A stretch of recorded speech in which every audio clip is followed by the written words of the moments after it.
శుభకార్యాలు నిర్వహించేటప్పుడు పురోహితుల వారు వాళ్ళు మంత్రాలను ఉచ్చరిస్తూ ఆ కార్యక్రమం నిర్వహించే వారితో మమ అనిపిస్తూ ఉంటారు కదా, ఇలా ఎందుకు మమ అనిపిస్తారు? ఎందుకు అనిపిస్తారంటే ఆ చెప్పేటటువంటి మంత్రంలో ఎవరి కోసం అనే సందర్భం కూడా ఏర్పడుతుంది. ఆ సందర్భం ఏర్పడినప్పుడు మమ అనుకోండి అన్నప్పుడు వీరు మమ అనుకోగానే మా యొక్క అని అర్థం వస్తుంది. తదుపరి గోత్రోద్భవస్య నామధేయస్య సపరివారస్య సకుటుంబస్య సబాంధవస్య క్షేమస్థైర్య ధైర్య విజయ అభయ అంతా చదువుకుంటూ వెళ్ళిపోతారు పురోహితుల వారు, వశిష్ఠుల వారు. మమ అనుకోవడంలో ఈ జరిగేటటువంటి కార్యక్రమం అంతా కూడా నాకు సంబంధించినది అనేటటువంటి మమకారం ఏర్పడుతుంది. ఇంగ్లీష్లో చెప్పాలి అంటే అటెన్షన్ అంటూ ఉంటాం, ఏకాగ్రత. నిజానికి సంకల్పం ఎవరికి వారు చెప్పుకోవాలి.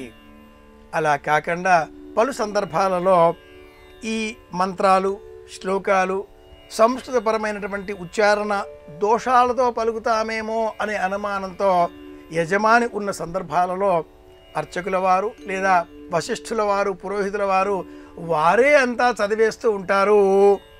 మీరు మమ అనుకోండి అంటూ ఉంటారు. మీరు అలా ఉండండి, మమ అనుకోండి, మేము నిర్వహిస్తూ ఉంటాం. అనంతరం మళ్ళీ ఫలితాన్ని మీకు అందించే విధంగా అక్షతల రూపంలో కానీ తీర్థప్రసాద రూపంలో కానీ ఆశీర్వచన రూపంలో కానీ అందజేస్తాం అనేటటువంటి సంకల్పం కూడా వర్ణి అనే ప్రక్రియలో ఉంటుంది.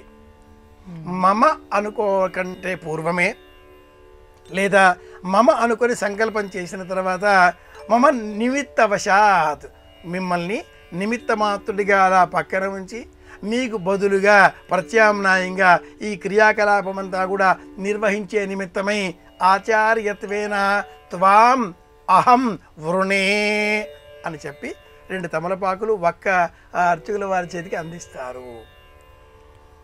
త్వయా నిమిత్తేన మయా కృతేన ఈ కార్యక్రమమైన చేసిన అనంతరం చిట్ట చివరలో ఆ పురోహితుల వారు వశిష్ఠుల వారు ఏదైనా ఒక పండు చేతబుచ్చుకొని మిమ్మల్ని నిమిత్తమాత్రుడిగా ఉంచి నేను చేసిన ఈ జపం అభిషేకం హోమం పూజ ఏదైనా త్వయా నిమిత్తేన మయా కృతేన అనే శ్లోకం చెబుతూ అనేనా పుణ్యేన త్వం పుణ్యవాన్ భవా అని అందివ్వాలి. ఇది ఫలం అందించడం అని అర్థం. ఫలం మనోరథ ఫలం అని చెప్పడంలో ఉండే అంతరార్థం కూడా ఇదే. అంతా అందరూ చెయ్యలేరు కనుక మిమ్మల్ని నిమిత్తమాత్రుడిగా ఉంచి. అంతెందుకమ్మాయి, ఏదైనా పదవీ స్వీకార ఉత్సవాలలో గవర్నర్ గారు కావచ్చు లేదా సుప్రీంకోర్టు జడ్జి గారు కావచ్చు, ఇక్కడ ముఖ్యమంత్రిని అక్కడ ప్రధానమంత్రిని పదవీ స్వీకారం చేసేటటువంటి సమయంలో ఐ అని ఊరుకుంటాడు.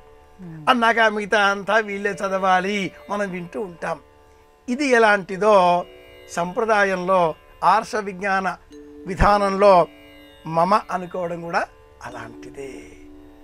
శక్తితో ఆసక్తితో విశేషమైన అనురక్తితో కార్యక్రమాన్ని అర్థం చేసుకునే విధంగా మనం పాలు పంచుకోవాలి.